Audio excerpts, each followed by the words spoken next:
Hello, dear UPSC CSC aspirants, and welcome to EduTap. So, guys, if you're targeting UPSC CSC SAT exam 2027, this series is going to be very, very useful for you. तो इसको follow कर लीजिए और शुरू से सारे lecture ज़रूर देखिएगा. This will help in your preparation and in your journey head. तो गाइज आगे बढ़ने से पहले आप अगर नीचे देख पा रहे हैं तो आपको हमारा डेमो कोर्स बिल्कुल फ्री में मिल रहा है. आप कैसे एनरोल कर सकते हैं? 2 दिन के लिए आप पूरे कोर्स को अपने स्पीड से स्टडी कर सकते हैं, ऑब्जर्व कर सकते हैं, सारी वीडियोस देख सकते हैं और समझ सकते हैं कि किस तरह का कंटेंट आपको हमारे कोर्सेज में मिलता है. तो हम बिल्कुल फ्री अपना मास्टर कोर्स लेके आए हैं जो 2 दिन के डेमो कोर्स में आपको मिलता है. आप कैसे एनरोल कर सकते हो? I just show you a simple way of going about it. वैसे तो लिंक नीचे दिया हुआ है, बट आपको क्या करना है guys, आपको बस अपने गूगल पे जाना है ब्राउजर पे, और ब्राउजर पे जाके आपको क्या टाइप करना है, edutap EDUTAP edutap.in सर्च करते ही आप सीधा हमारे लैंडिंग पेज पे आ जाएंगे और यहाँ पे आपको दिखेंगे हमारे सारे के सारे कोर्सेज. इसमें ये सबसे नीचे है कॉर्नर में सी सैट कोर्सेज पे क्लिक कीजिए, नीचे आइए और ये रहे आपके सी सैट कोर्सेज. तो ये है गाइस हमारा मास्टर कोर्स जिसका हम 2 दिन का डेमो कोर्स दे रहे हैं. हम आपको मास्टर कोर्स का मतलब यही मास्टर कोर्स ही आपको 2 दिन के लिए फ्री मिलता है ताकि आप ऑब्जर्व कर पाओ कि किस तरह का कंटेंट आपको यहाँ पे प्रोवाइड किया जाता है. तो गाइस इस कोर्स में आपको सभी concept classes, previous year question, chapter wise mock test, sectional test, full end test, ये सब आपको यहाँ पे मिलेगा.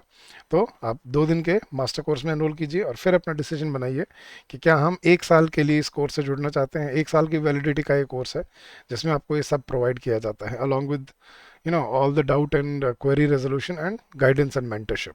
So come join us. और हमारे मास्टर कोर्स पे अभी 80% डिस्काउंट चल रहा है, 80%, and the coupon code is capital CSAT 80. सो आइए गाइस, जुड़ जाइए और अपनी प्रिपरेशन को स्ट्रीमलाइन कर लीजिए. चलिए तो स्टार्ट करते हैं गाइस अपना आज का पैसेज. तो ये गाइस अपने जो 2026 में जो सी सैट पेपर हुआ था उससे कुछ पैसेजेस थे जो हमें अभी डिस्कस करने रह गए थे, तो वो अब डिस्कस करते हैं आज.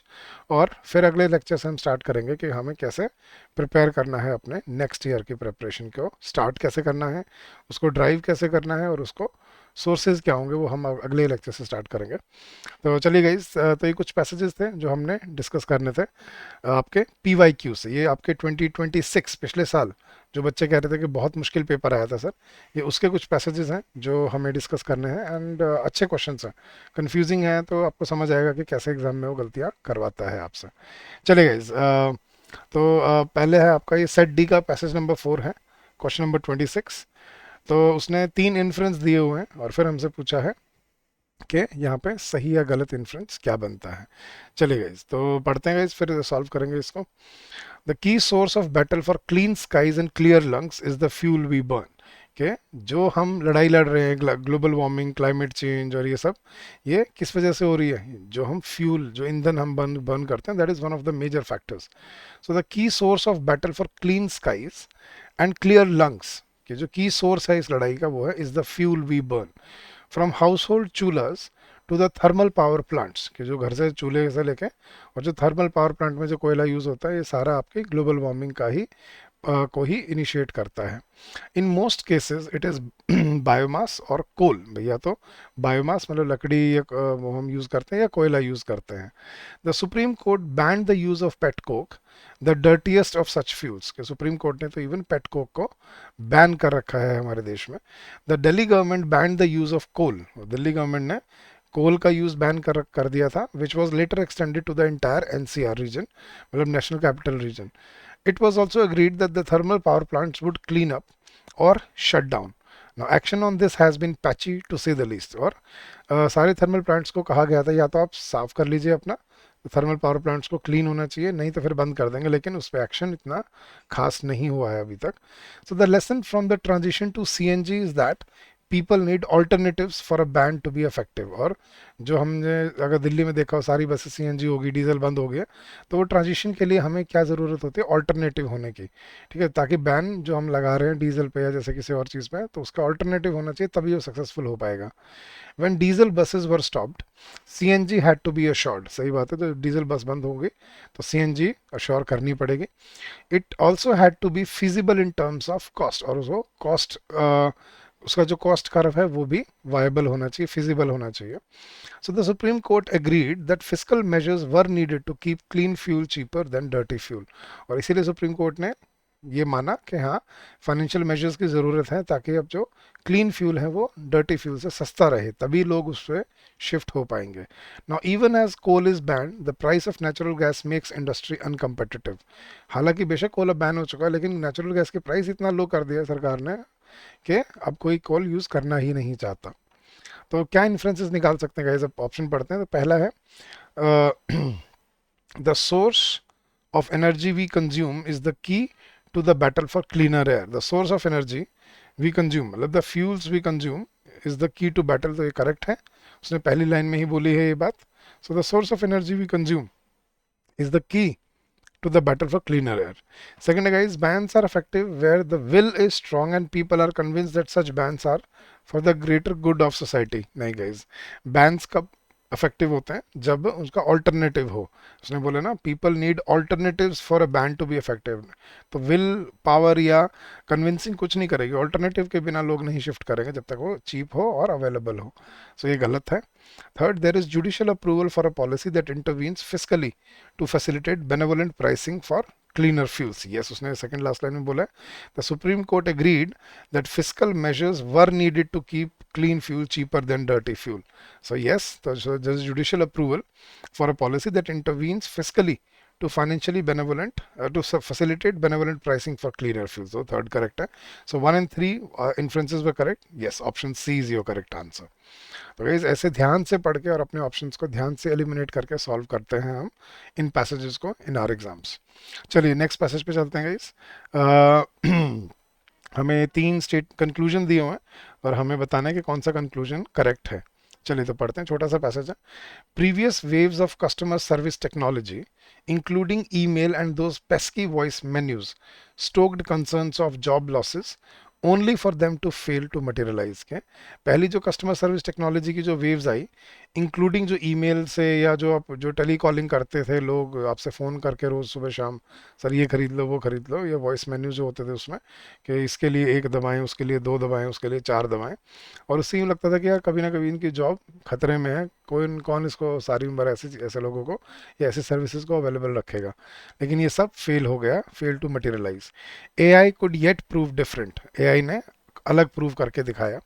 And if it does it affects may be salutary. और अगर ये सही होता है तो इसके जो इम्पैक्ट है वो बहुत ही अपलॉडेबल, मतलब बहुत ही अच्छे होंगे. Human agents could be freed up to spend more time on creative and rewarding tasks like using feedback to make products and services better. तो इससे क्या होगा, जैसे आजकल आप अगर किसी बड़ी कंपनी में फ़ोन करो तो कस्टमर सर्विस एंड पे मिलती है आपको. आपको पहले क्या मिलता है, आप AI से इंटरेक्ट करो, अपनी प्रॉब्लम के उसने ऑप्शन दिए हुए हैं, इन 4 ऑप्शन में से कौन सा प्रॉब्लम है उसको टिक करो, फिर अगला प्रॉम्प्ट आ जाएगा. एंड में जाकर अगर प्रॉब्लम सॉल्व नहीं हो रही है तो फिर कस्टमर सर्विस को बात जाती है. तो इससे क्या होता है, 80% 70% जो लोग थे कस्टमर सर्विस में वो फ्री हो गए और अब उनको यूज़ किया जा सकता है कंस्ट्रक्टिव काम के लिए, क्रिएटिव काम के लिए और रिवॉर्डिंग टास्क के लिए. जैसे जो फीडबैक आता है लोगों का, उससे अपनी प्रोडक्ट और सर्विसेज को बेटर बनाना, ना कि सारे दिन लोगों से माथा पच्ची करना. And thereby spend less time listening to irate customers. वही ना कि इरिटेटेड कस्टमर्स से सारे दिन बहस करने के बजाय अब वो AI वाला काम करता था, AI वो काम कर देता है और कस्टमर सर्विस में जो लोग थे वो अब और कंस्ट्रक्टिव काम कर सकते हैं. तो चलिए गाइस अब देखते हैं विच ऑफ द कंक्लूजन्स यहाँ पे करेक्ट है. पहला है the advent of new customer service technology had invariably sparked fears about job losses. ये तो था ही guys, stoked concerns of job losses के भाई जॉब को खतरा होगा, ये खबरें तो आई थी. तो यस कि नई कस्टमर सर्विस टेक्नोलॉजी की वजह से कि खतरे की घंटियां तो बजने लगी थी. तो ये करेक्ट है. Second, often it is found that instead of job losses alternative channels for employee engagement are discovered while certain tasks are replaced by technology. Often it is found कि ज़्यादातर ऐसा होता है कि जो जॉब लॉसेस होने की बजाय, जैसे हमने कंप्यूटर में भी देखा था, जब पहले कह रहे थे ना 2000 में जब कंप्यूटर बूम आया था कि कंप्यूटर आएंगे तो बैंक खत्म हो जाएंगे. नहीं, कंप्यूटर आए, बैंक में यूज़ होने लगे और कोई जॉब भी नहीं गई किसी की. सो ऐसा नहीं होता कि जॉब लॉसेस हमेशा होते हैं. इससे क्या होता है, टेक्नोलॉजी कुछ काम करती है और ह्यूमन फ्री हो जाते हैं कुछ और बेटर काम करने के लिए. तो ये भी करेक्ट है, उसने बोला है पैसेज में भी. थर्ड है the advent of technology inevitably leads to stressful outcomes. नहीं गाइज, टेक्नोलॉजी से तो कम स्ट्रेस होता है, ज़्यादा स्ट्रेस थोड़ी होता है. सारा दिन वो लड़ना कस्टमर्स के साथ, वो ज़्यादा स्ट्रेसफुल है. इंस्टेड ऑफ के अपने प्रोडक्ट सर्विसेज को फीडबैक से अपने प्रोडक्ट्स को बेटर बनाना। तो ये तो गलत है guys, only 1 and 2 were correct, 1 and 2, yes option D is your correct answer. तो गाइस बहुत क्लियरली सोच समझ के जो कहना चाह रहा है उत्तर वहां तक पहुंचना है और फिर हमें अपने पैसेजेस को सॉल्व करना है, ठीक है। चलिए नेक्स्ट पैसेज है गाइस, इसमें हमें 4 ऑप्शन दिए हुए हैं, 4 स्टेटमेंट दिए हुए हैं और हमें बताना है कि कौन सी स्टेटमेंट्स वैलिड हैं या इनवैलिड हैं। तो चलिए गाइस पढ़ते हैं, पहले पैसेज पढ़ेंगे फिर देखेंगे स्टेटमेंट्स को। The process by which countries close their labour productivity gap, कि देश जो अपना लेबर प्रोडक्टिविटी गैप जिस प्रोसेस से कम करते हैं with the technology leader is based on, कि जो टेक्नोलॉजी लीडर है दुनिया में उससे और उस देश के बीच में जो टेक्नोलॉजी प्रोडक्टिविटी गैप है उसको कम करने के लिए एक प्रोसेस है जिसको बोला जाता है convergence theory. It's based on convergence theory. Convergence theory क्या कहती है? The convergence model divides economic eras into 3 phases: the breakaway, the catch up and the fine tuning phase. ये जो कन्वर्जेंस थ्योरी है ये इकोनॉमिक ग्रोथ को 3 phases में divide करती है: the breakaway, the catch up and the fine tuning. It also divides economic entities into 2 categories: the technology leaders and the technology followers. और ये इकोनॉमिक एंटिटी को भी 2 कैटेगरी में डिवाइड करती है, एक जो टेक्नोलॉजी लीडर है और एक जो टेक्नोलॉजी फॉलोअर है। The process begins with the development of a new technology such as scavenging 3 million years ago। तो उसने बोला कि ये प्रोसेस एक नई टेक्नोलॉजी की डेवलपमेंट से स्टार्ट होता है।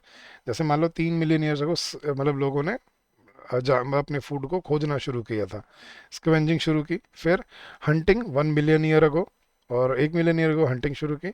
फार्मिंग 12,000 years ago, आज से 12,000 साल पहले फार्मिंग शुरू की। And industrial technology a little more than 200 years ago, और इंडस्ट्रियल रेवोल्यूशन जो 200-300 साल पहले आया था। तो ये सारे फेजेस बताए हैं। जैसे during the breakaway phase, breakaway phase में पहले फेज में क्या होता है?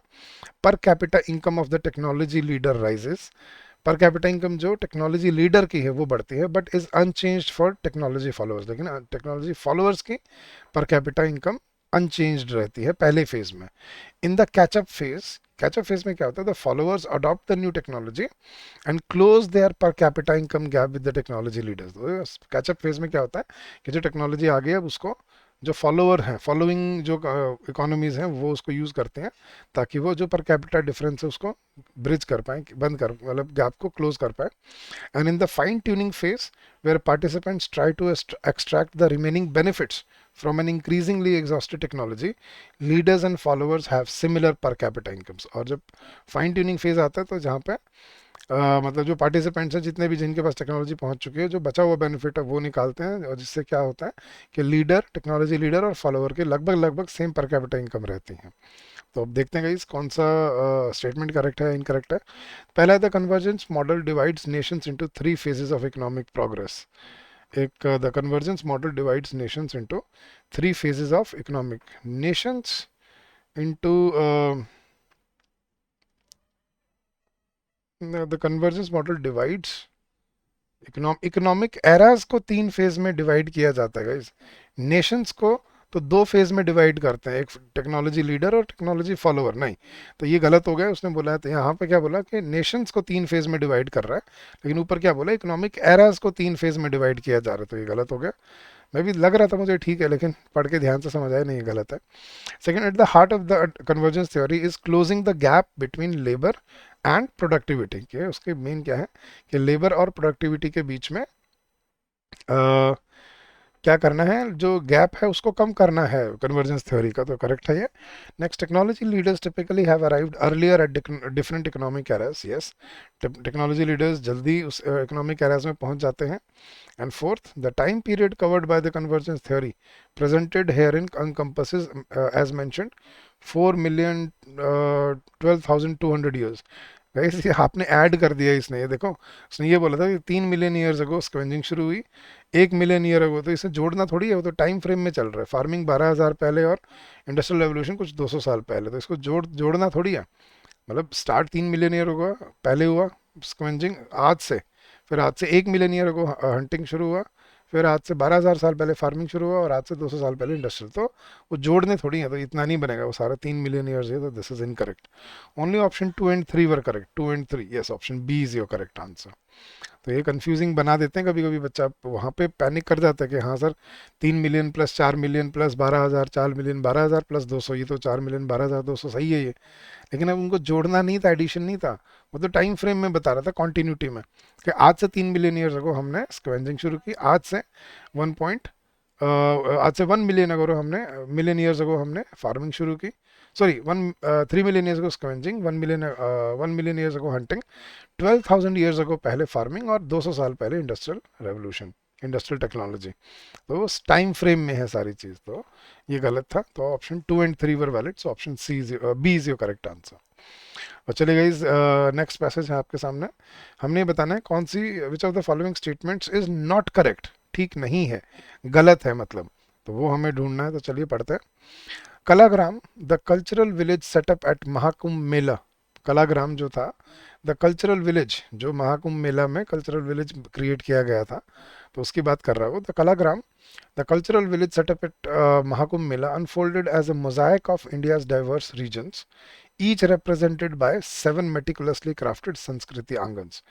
तो उसने इंडिया के डाइवर्स रीजन को वहाँ पे अनफोल्ड किया उस कलाग्राम में, जहाँ पे हर रीजन को 7 मेटिकुलसली क्राफ्टेड संस्कृति आंगन से रिप्रेजेंट किया गया। Stepping through the grand portal was like entering another world, जो कि देखने में दूसरी दुनिया की चीज लग रही थी। These thematic zones, inspired by iconic temples like the Dakshineshwar Kali Temple and the Brahma Mandir, were treasure troves of regional artistry। और जहाँ पे जो टेम्पल से जो वहाँ पे थीमेटिक जोन्स क्रिएट किए गए थे, वहाँ पे रीजनल आर्टिस्ट्री की वो मतलब पूरा एक वो कंपाइलेशन था।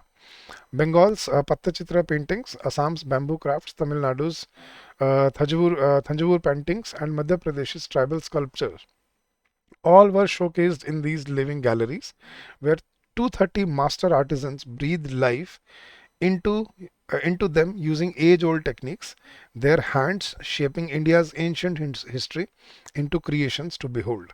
So, which of the following statements is not correct statement पड़ता है? Paintings from 4 states of India have been mentioned. 4 paintings from 4 states? कहाँ पे थे? बंगाल्स पत्तचित्रा पेंटिंग, असम, असम का तो लेकिन बैम्बू क्राफ्ट था। तमिलनाडु की 2 स्टेट की पेंटिंग है, बाकी तो स्कल्पचर और बैम्बू क्राफ्ट है, 4 थोड़ी है, 2 ही है ये तो। ये गलत है गाइस। बाकी आगे देखते हैं। Stepping into Kalagram is likened to stepping into another world, ये उसने बोला है।